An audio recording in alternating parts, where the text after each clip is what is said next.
Welcome back to Politics Tonight. I've been discussing fresh Boko Haram attacks and banditry with a member, House of Representatives representing Jere Federal Constituency of Borno State, Honorable Ahmed Satomi.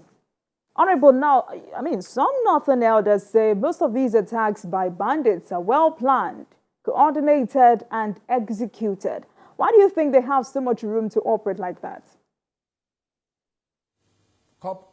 Pardon, please?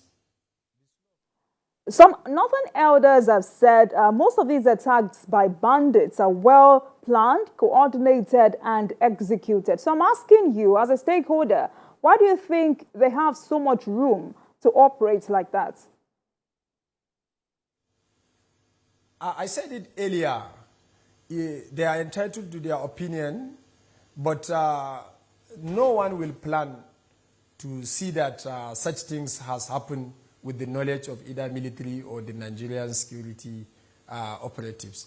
These are sub-targets, and then whenever you have a criminal in a society, they are planning to take such attacks. But I said it, we will do whatever possible within the confines of our jurisdiction to make sure that such things does not repeat itself again. Because whenever you have such incidences, we tend to learn, and definitely with the new service chief in place, with the preparation that is going on by the government, with the support that is coming off, with the investment that the government is doing in terms of technology, with the intelligence that are available from the DSS and other intelligence agencies, definitely such kind of thing will not going to happen again. I am sure the president, as I said it earlier, has a marching order to all the security operatives. But we don't want to make noise. We want to show Nigerians an action. This is a new government that we don't want to shift blames. But we are not friends for such things to happen again.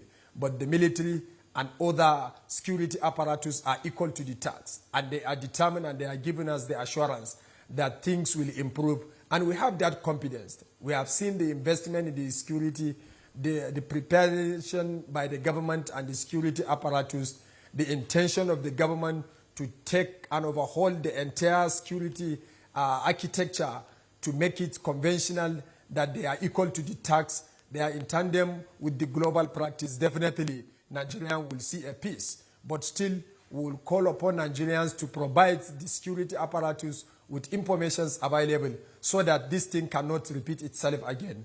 I am very much sure the security leadership are discussing at an apex level to make sure that they have improved the welfare of the junior personnel, so that I think they will be, there's going to be a, holistic approach to this menace that is happening in our country. It's long overdue. I don't think the Mr. President can take it any longer. He is determined to make sure that he has provided all the required tools so that at the end of the day, we will see a virile, peaceful Nigeria of our dream. I'm sure these are kind of leadership that we have in the leadership we have on ground today. They are determined to end this crisis. I know what I'm saying, and I'm very much sure, I'm very much confident that they can do it. Business will not be as usual, and they are determined to end this crisis. And they will do it. Thank you very much. Right. So because we all know that this is a collective effort, in your words, you've said this evening that securing a state or securing a country should not just be for the government. So would you say that northern elders, northern elites are doing their best in helping governments on this cause? No, they are doing their best. But whenever you are fighting a guerrilla war in a country like Nigeria, with a population of over 200 million people, if you look at the number of personnel we have, you cannot compare it with the global standard. Therefore, you need to encourage them, and you need to give them an awakening call to see that the morale will be high, so that they can do and display their capacity equal to what is happening. That's why I said the current government is preparing, and then will take the security structure holistically by providing them with major required tools so that they will engage this criminal in whatever capacity, in whatever angle they tend to come out. You know, abduction, guerrilla war, these are all soft targets. But if there is a proper mechanism in place, a proper support, that's why I said the 2024 budget will going to be a budget that will look at the basic needs and welfare of the personnel and the frontline armies, where they will going to boost their morale.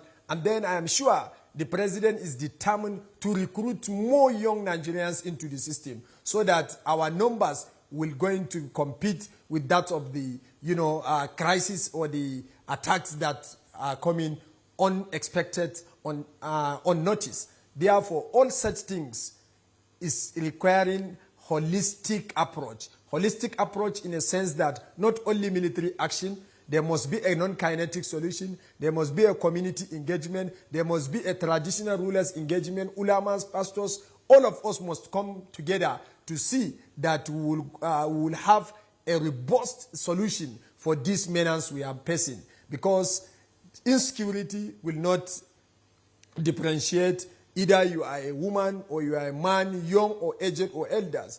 It comprises all of us. So therefore, I think that's why I say it's a holistic approach in terms of, thinking, in terms of advising the government, in terms of supporting our security personnel, in terms of providing intellect information. If not, this thing will take us much more longer, I'm sure. All right. But even they are doing, I think the traditional institution through the northern elders must be, supported and then institutionalized so that they can give their own quota to the security personnel in terms of information and other necessary support within the community.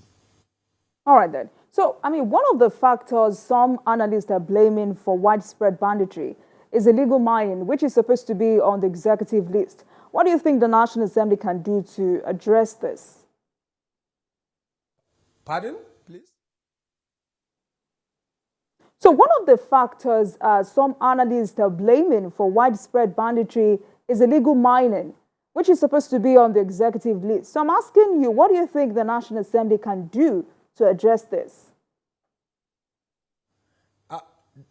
We'll look at it and come up with a robust law as a National Assembly. But if you look at the acceptance speech or the inauguration speech of the Minister of Steel and Mining, he has put in place and banned some of all the illegal miners. But I'm sure the National Assembly is working and proposing even to come up with a bill for maybe a bill of a National Mining Regulatory Agency where all the mining activities must be regulated.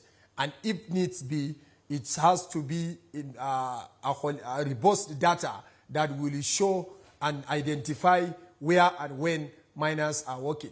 Definitely, the mining is an issue of insecurity, but I am sure with the new government in place, how they strategize the Ministry of Mining, and then things will improve. And not only the mining, we are looking at the possibility of to support and reinvigorate the forest guard. The forest guard and the border guard will also form part of the mining regulation that this government wants to do. I am sure when strengthening well, definitely things will improve. There is no single land in this country that belongs to not government or somebody. So therefore, I think the issue of mining regulation or something must be put in place in tandem with the global practice. If not, definitely the mining, I believe with you, and I agree with them that is an issue that also contributed to this security menace. But this government is determined, as I said it earlier, to take charge of our forest, to take charge of our mining cadastre and the mining locations. That's why the current minister gave a standing order and even suspended and give time to all miners to come and register with the ministry. Therefore, this is a bold step taken by the minister. Kudos to the minister. And then I'm sure other policies will also follow by registering them, if possible, taking each and every individual biometric data of the miners, so that with the data, I think control will be going to be there, and also the regulation aspect will be strengthening. I'm very much sure, and I agree with you, that mining also has contributed, or illegal mining has contributed, and lack of proper data, lack of proper coordination, lack of proper monitoring also contributed to the insecurity in the mining sector. Right. So let me also take you up on this. Zamfara State Governor recently engaged the federal government on politicization of insecurity. As a lawmaker, what's your view on this? I didn't believe there is a politicization of insecurity, but I believe that there is a huge corruption in the system. Some people are taking advantage to benefit on that. And then I'm sure this government is determined to fish them out.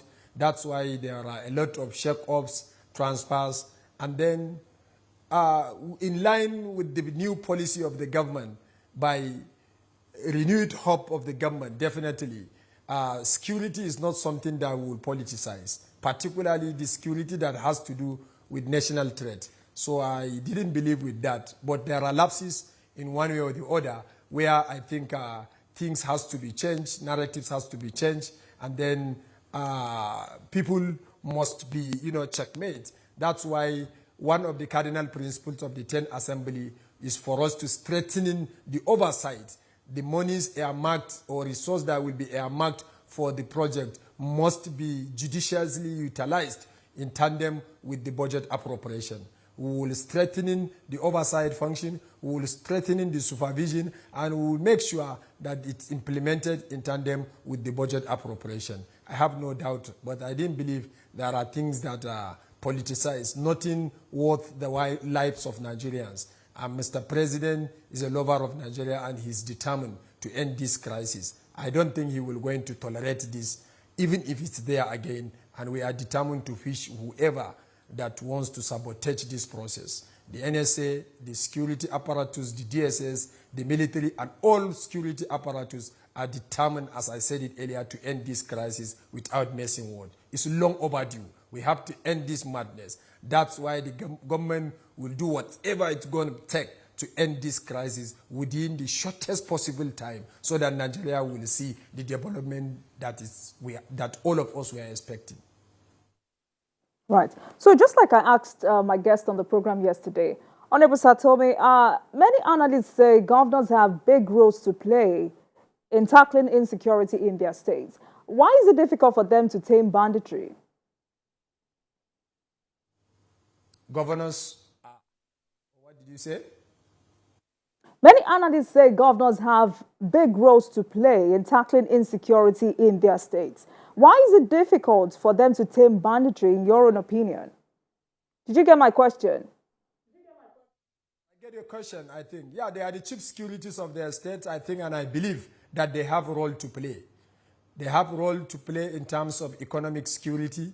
They have a role to play to provide the basic amenities to the youth. They have roles to play to support in terms of vigilante and other security apparatus traditional rulers.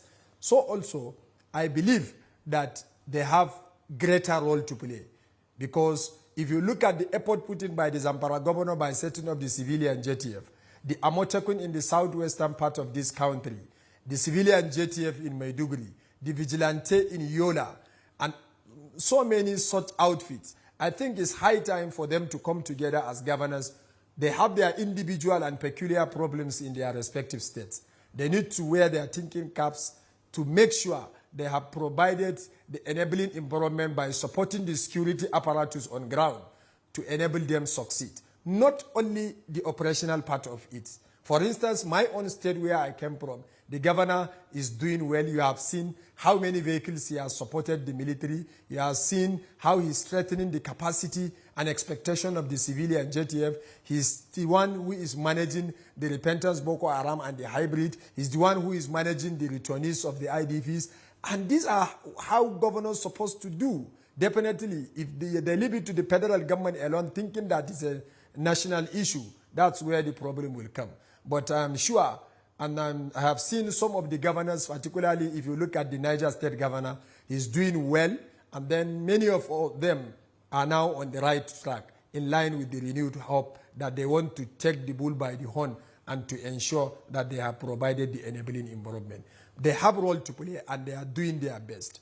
But I know with the meager resources, if they can streamline what they want to do and put priority to the security and lives of their people, definitely many states will witness the peace. But I'm sure a majority of them are determined. And they so with all of these state security outfits you have mentioned, it's still very difficult for these governors to tame banditry. So many have called for the creation of state and community police to tackle banditry. How can the National Assembly address this? This is an issue of a law, but if you securities police, or I always have an opinion, if the police we have, the national police we have, the Nigerian police, I am sure, I and you all know that most of the commissioners of police in Nigeria, majority of them, they are still answerable to the governors. If there are supports, I think they can do the job. So before making the law to create Nigerian police, I think I'm on the opinion to strengthening the capacity and welfare of the present police we have, the federal police in the respective states. For them to revive the Nigerian mobile force, particularly in Maiduguri, you can remember the famous Limankara in Goza, the mobile training ground. So therefore, state policing is a good project. But still, what have we done with the current police that we have? What is their welfare? What is their status? What is their level of preparedness? These are things that we need to strengthen before bringing another burden. So my own opinion is that let's strengthen the capacity and welfare of the present Nigerian police we have, deployed to the required station, let them work in line with the international police practice globally. Then if there is need for massive recruitment or employment, let there be. I'm sure this government has given an approval for the recruitment of over 30,000. But 30,000 police is not enough. If you look at our number, a country of over 200 million people, what the 30,000 can do.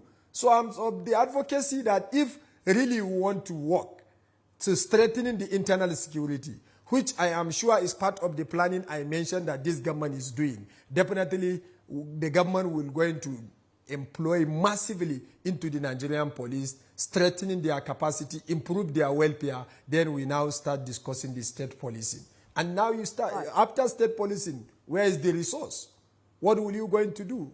How will you going to strengthen their capacity? What practice are you giving them? So these are all issues that we need to look into before thinking of bringing in another. Let's improve the welfare and capacity of the current police we have. Then this will go a long way by curtailing all these internal menace of internal security issues we have. And I'm sure this government is determined to do that. All right. Thank you so much, Honorable. I mean, we still have a lot to talk about, but time does not permit us. Thank you so much for coming on the program, Honorable Ahmed Satomi, Member House of Representatives representing Jere Federal Constituency of Borno State. Honorable Satomi is also the chairman of the House of Representatives Committee on Security and Intelligence. Thank you so much for coming on the program tonight. Thank you. Thank you very much. And thank you for watching. That marks the end of today's episode of Politics Tonight. But the conversation continues from here. Get in touch with us on Twitter at TVC News NG and at Olajumoke using the hashtag Politics Tonight. We're also on YouTube at youtube.com/TVC News Nigeria. I am Olajumoke Olatuji. Goodbye.